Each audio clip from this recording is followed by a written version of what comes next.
Hello students, आज हम standard 9 का प्रैक्टिस सेट 5.3 देख रहे हैं। इसमें हमारा question first, diagonals of a rectangle A B C D intersects at point O. If A C equal to 8 centimetre then find the length of B O, and if angle C A D equal to 35 degree find the measure of angle A C B. हमें यहाँ पे B O की length निकालनी है और angle A C B निकालना है। Okay, पहले हमें ABCD रेक्टेंगल दिया गया है, हम फिगर ड्रॉ करेंगे दी गई इन्फॉर्मेशन की हेल्प से। ओके, अभी दी गई गिवन इन्फॉर्मेशन हम पहले राइट कर लेते हैं। AC equal to 8 centimetre given है। ओके, अभी diagonals of rectangle are congruent.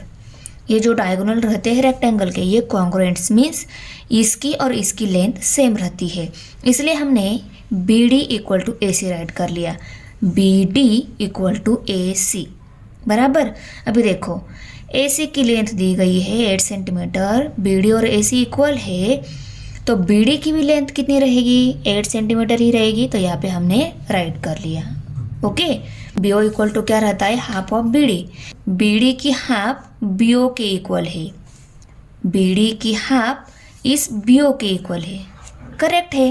Okay, तो यहाँ पे हम लिखेंगे diagonals of rectangle bisect each other, क्योंकि ये जो डायगोनल रहता है इस डायगोनल को ये डायगोनल बाइसेक्ट करता है और इस डायगोनल को ये डायगोनल बाइसेक्ट करता है।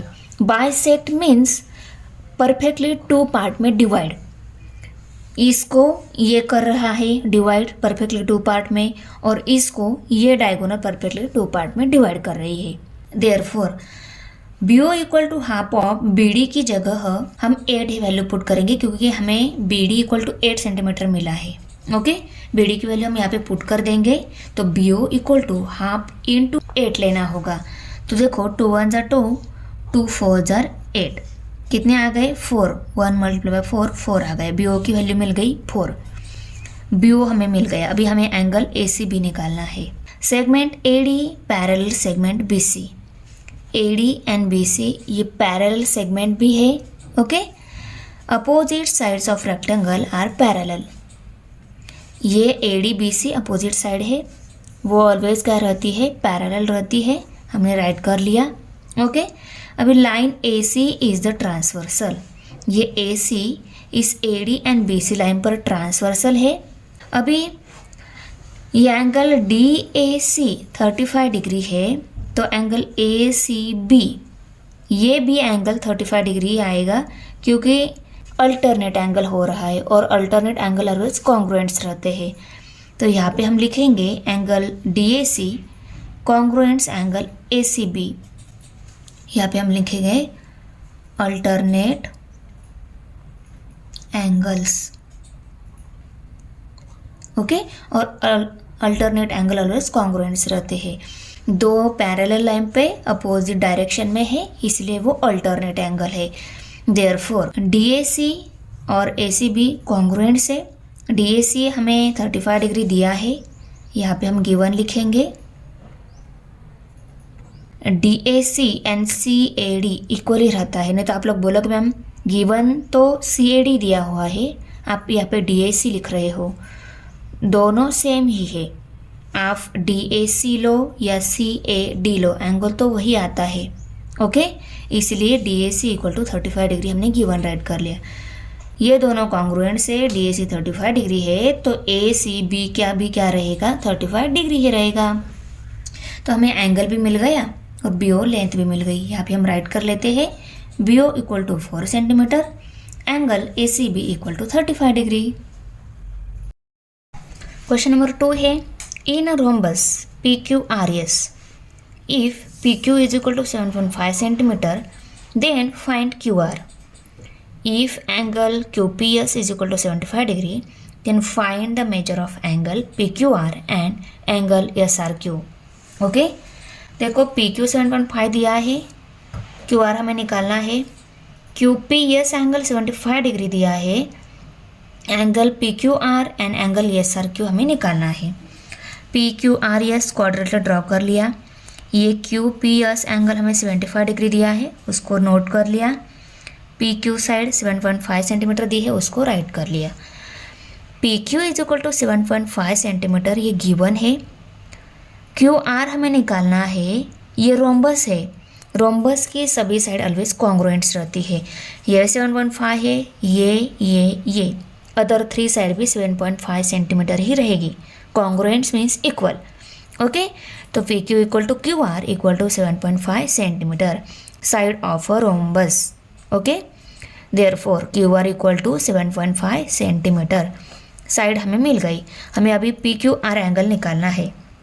तो देखो क्यू पी एस दिया है 75 डिग्री, पी क्यू आर निकालना है, ये एंगल निकालना है। तो ये एंगल और ये एंगल, ये दोनों एंगल क्या है?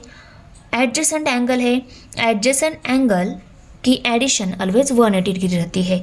तो यहाँ पे हम Q P S plus angle P Q R equal to 180 degree. Adjacent angles of rhombus are supplementary, ये एडजेसेंट है, ये ऑलवेज सप्लीमेंट्री रहते हैं, इनकी एडिशन ऑलवेज 180 डिग्री रहती है। अभी देखो क्यू पी एस हमारे पास है 75 डिग्री, उसको पुट कर दिया। पी क्यू आर निकालना है, उसको एज इट इज़ राइट कर लिया, इक्वल टू 180 डिग्री। अभी हमें एंगल पी क्यू आर निकालना है। 75 को हम इस साइड में शिफ्ट कर देते हैं, 75 यहाँ पे प्लस से दूसरी साइड में माइनस हो जाएगा। Therefore angle P Q R equal to 180 minus 75 degree. तो 180 में 75 सब्सट्रैक्ट हो गए, 105 डिग्री मिल गए। Means angle P Q R equal to 105 degree मिल गया। अभी एंगल एस आर क्यू निकालना है। Angle S R Q and angle P Q S, ये दोनों एंगल इक्वल रहते हैं क्योंकि opposite angle of rhombus, rhombus के अपोजिट एंगल इक्वल रहते हैं। क्यू पी एस ये 75 डिग्री है, तो एस आर क्यू भी 75 डिग्री ही रहेगा। तो यहाँ पे हम therefore S R Q equal to 75 degree, Q R equal to 7.5 centimetre, angle P Q R equal to 105 degree and angle S R Q equal to 75 degree. Question 3 है, the diagonals of a square I J K L intersect at point M. Find the measure of angle I M J, J I K and L J के। Okay, I M J I K and L J के ये angle निकालना है। Square दिया हुआ है। Okay, square के जो डायगोनल है वो इंटरसेक्ट हो रहे हैं एम पॉइंट पर। Quadrilateral I J K L is a square, ये गिवन इन्फॉर्मेशन है। ओके, यहाँ पे हम गिवन राइट कर लेंगे। अभी देखो diagonals of a square are perpendicular to each other, ये जो डायगोनल रहते हैं परपेंडिकुलर रहते हैं। इस डायगोनल पर ये डायगोनल परपेंडिकुलर है, तो यहाँ पे 90 डिग्री एंगल फॉर्म होता है, उसको बोलते हैं परपेंडिकुलर। ओके, तो therefore I M J equal to 90 degree. I M J कितना मिलेगा? 90 डिग्री मिलेगा, क्योंकि डायगोनल परपेंडिकुलर रहते हैं स्क्वायर के। आई एम जे पहला एंगल मिल गया। अभी जे आई के एंगल हमें निकालना है। तो देखो diagonals of a square bisect opposite angles, diagonal जो रहते हैं स्क्वायर के वो अपोजिट एंगल बाइसेक्ट करते हैं। इस डायगोनल की वजह से ये K angle and I angle bisect हो गया। मीन्स स्क्वायर का एंगल रहता है 90 डिग्री, 90 डिग्री एंगल अगर बाइसेक्ट हो गया तो कितना हो जाएगा? 90 का half. Therefore angle J I K equal to half of angle J I L. देखो जे आई के ये एंगल हमें निकालना है जे आई के, और ये equal to half of angle J I L रहेगा। J I L, J I L ये एंगल 90 डिग्री है, क्योंकि स्क्वायर का एंगल ऑलवेज 90 डिग्री रहता है। तो angle J I K equal to half of angle 90 degree. 90 degree का half लिया, देखो 2 1 ज़ा 2, 2 4 ज़ा 8, 1 रह गया, 10 हो गया, 2 5 ज़ा 10, 45 डिग्री आ गया एंगल जे आई के। एंगल जे आई के भी मिल गया, हमारी सेकंड एंगल मिल गया। अभी थर्ड एंगल जो है एल जे के वो निकालना है। एल जे के निकालना है, एल जे के एंगल हाफ है। कौन से एंगल का हाफ है? तो आई जे के का हाफ लेना होगा। तो हम L J K equal to half of angle I J K ऐसा राइट करेंगे। स्क्वायर का एंगल ऑलवेज 90 डिग्री रहता है, तो इसकी वैल्यू हमने 90 डिग्री पुट कर ली। ये प्रॉपर्टी हमें मालूम होनी चाहिए, ये इन्फॉर्मेशन गिवन में नहीं दी हुई है, पर ये सिर्फ प्रॉपर्टी है। प्रॉपर्टी के अकॉर्डिंग हमें इसको सॉल्व करना है। ओके, तो आई जे की वैल्यू हमने 90 डिग्री पुट कर दी। 2 1 ज़ा 2, 2 4 ज़ा 8, 10 हो गए, 2 5 ज़ा 10। आई जे एल जे के भी 45 डिग्री हमें मिल गया। Okay, angle I M J equal to 90 degree, angle J I K equal to 45 degree and angle LJK equal to 45 degree. Question number 4 है diagonals of rhombus are 20 centimetre and 21 centimetre respectively, then find the side of rhombus and its perimeter. देखो diagonal जो है rhombus के उनकी length दी गई है 20 centimetre and 21 centimetre और हमें उनकी साइड निकालनी है और पेरीमीटर निकालनी है। अगर साइड निकाल लेते हैं तो साइड की एडिशन ही पेरीमीटर रहती है, तो हमें पहले इसकी साइड निकालनी होगी। तो देखो हमने ABCD ये रोम्बस लिया है, तो यहाँ पे हम let quadrilateral ABCD be given rhombus ऐसा राइट करेंगे। After that AC equal to 20 centimetre, BD equal to 21 centimetre given. Okay अभी देखो let diagonals AC and BD intersect at point O। AC and BD ये दोनों O point पे intersect हो रही है, तो अगर हमें AO निकालना है तो ये AC के हाफ रहेगा, तो यहाँ पे हम इसीलिए AO equal to half of AC and BO equal to half of BD। BO निकालना है तो इस BD का हाफ लेना होगा, तब हमें BO मिल जाएगा। तो हमें AO भी चाहिए और BO भी चाहिए। रोम्बस के जो डायगोनल रहते हैं वो ऑलवेज बाइसेक्ट होते हैं। AO equal to half of AC की वैल्यू हमारे पास 20 है, वो पुट कर दी, and BO equal to half into 21। BD हमारी 21 दी गई है, उसको यहाँ पे राइट कर लिया। अभी इसका हाफ ले लेते हैं हम। देखो 2 1 ज़ा 2, 2 1 ज़ा 2 और ये 0 10 हो गई। 1 मल्टीप्लाई बाय 10 ही आ जाएगा, तो AO की वैल्यू 10 सेंटीमीटर मिल गई। अभी BO निकालना है, हाफ इंटू 21, BD की वैल्यू पुट कर दी 21। तो देखो 2 1 ज़ा 2, 2 10 ज़ा 20, 21 में से 20 सब्सट्रैक्ट हो गए, 1 रह गया। 2 के टेबल में 1 नहीं है, तो यहाँ पे हम 0 लेते हैं, यहाँ पे 0 लिया तो यहाँ पे डेसिमल पॉइंट देना होगा। 2 5 ज़ा 10, तो 10.5 आ गया BO। ओके तो AO equal to 10 centimetre and BO equal to 10.5 centimetre आ गया। हमें AO BO वैल्यू मिल गई है। देखो इस रोम्बस में AO BO मिल गई। इस ट्रायंगल की 2 साइड से AO and BO, AOB triangle की 2 साइड से इस ट्रायंगल की 2 साइड मिल गई है। थर्ड वन साइड हम इजीली निकाल सकते हैं, और थर्ड वन साइड ही क्या है, रोम्बस की साइड है। अगर हमें एक साइड मिल गई रोम्बस की तो अदर साइड भी उसी लेंथ की रहती है, क्योंकि रोम्बस की सभी साइड कॉन्ग्रुएंट्स रहती है। तो ये मिल गई तो उसके इक्वल ही अदर साइड रहेगी। तो ये दोनों की हेल्प से हम ये इजीली निकाल सकते हैं। ये यहाँ पे ट्रायंगल फॉर्म हो रहा है और इस पे हम पाइथागोरस थ्योरम की हेल्प से यहाँ पे ये AB साइड निकाल लेते हैं। और ये एंगल की अपोजिट साइड है, तो ये क्या है, हाइपोटेनस साइड है। तो यहाँ पे देखो in triangle AOB, angle AOB 90 degree है और 90 डिग्री का अपोजिट साइड ही AB है, वो है hypotenuse side. Diagonals of rhombus are perpendicular to each other by Pythagoras theorem AB square equal to AO square plus BO square. Okay hypotenuse square equal to square of sum of other 2 side. AO की value है 10, उसको put कर दिया। BO की value है 10.5, उसको put कर दी। इसका स्क्वायर निकालना है, 10.5 मल्टीप्लाई बाय 10.5 करना होगा। ये मल्टीप्लिकेशन नहीं भी गया तो आप इजीली स्क्वायर निकाल सकते हो 0.5 का। ओके तो देखो 5 का स्क्वायर ऑलवेज 5 5 ज़ा 25 रहता है, उसको राइट कर लिया। उसके आगे हमें देना है डेसिमल पॉइंट। 10 का स्क्वायर रहता है 10 10 ज़ा 100, उसमें हमें 10 ऐड करना है, क्योंकि आप 10 का स्क्वायर निकाल रहे हो, वो डेसिमल में दिया है, इसीलिए आपको इसमें 10 और ऐड कर लेने हैं। 100 में 10 ऐड कर ले, 110 आ गया। 100 का स्क्वायर 10 10 ज़ा 100, तो 100 प्लस 110.25 210.25 मिल गया हमें। 210.25 ये AB स्क्वायर मिला है हमें AB ही चाहिए। स्क्वायर को हमें निकाल देना है, तो कैसे निकल जाएगा, उसको हमें स्क्वायर रूट में लेना है। तो AB स्क्वायर को स्क्वायर रूट में लिया, 210.25 को भी स्क्वायर रूट में ले लिया। इस स्क्वायर के साथ ये स्क्वायर रूट कट हो गया, तो AB आ गया। AB equal to therefore AB equal to square root of 210.25।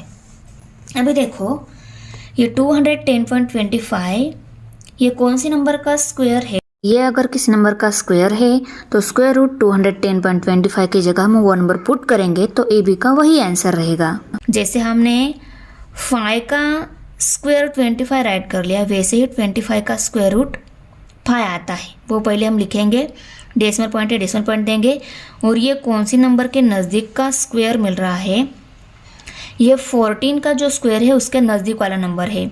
14 का स्क्वायर है 196, ओके, तो वो लेंगे हम, हमें लग रहा है। और इसमें कौन से नंबर ऐड करने के बाद ये इसके इक्वल मिल रहा है, इसमें कौन सा नंबर ऐड करना पड़ेगा तब ये 210 मिल रहा है, ये नंबर मिल रहा है। तो इसमें अगर हम 14 ऐड कर रहे हैं तो 210 मिल रहा है। इसका मतलब क्या है, ये जो है 14 का स्क्वायर है, ओके। 14.5 सेंटीमीटर हमें साइड मिल गई।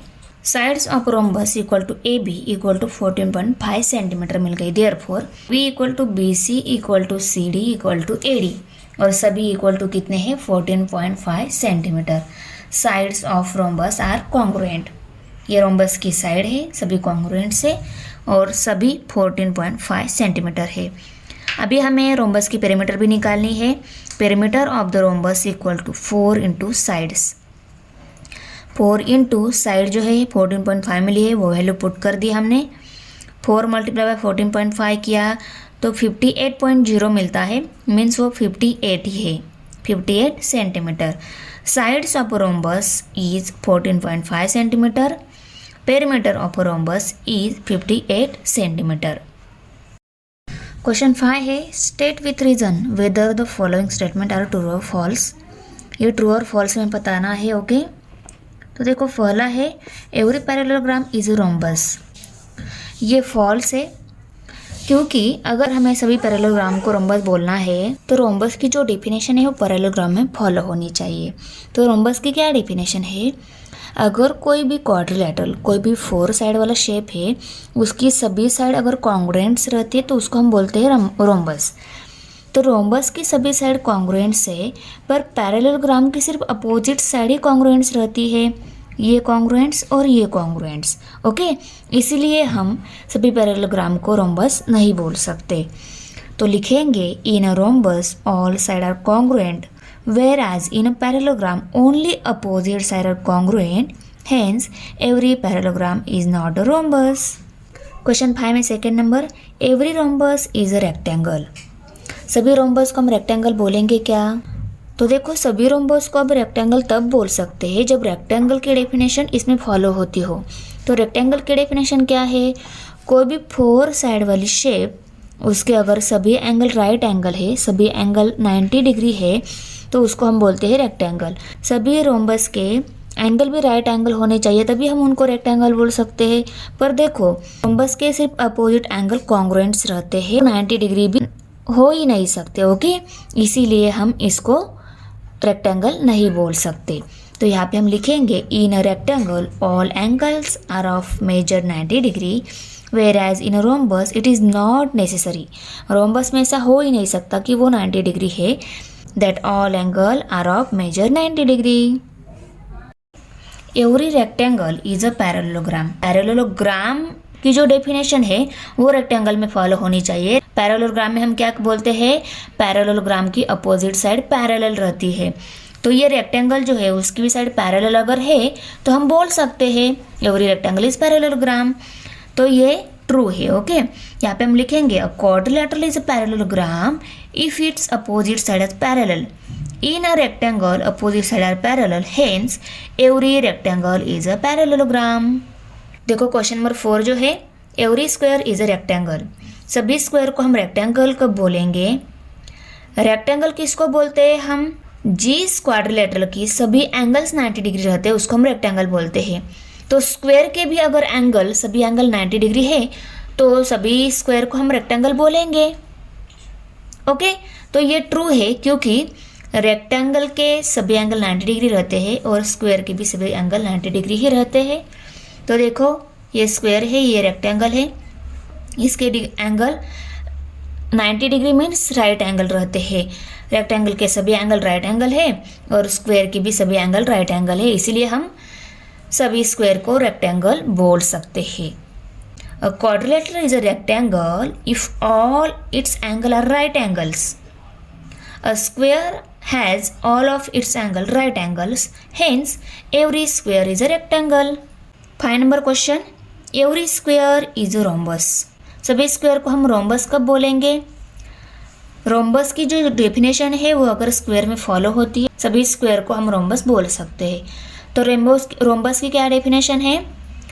किसी भी क्वाड्रिलेटरल की अगर साइड अगर कॉन्ग्रुएंट से तो उसको हम बोलते हैं रोम्बस. तो देखो ये स्क्वायर है, ये रोम्बस है.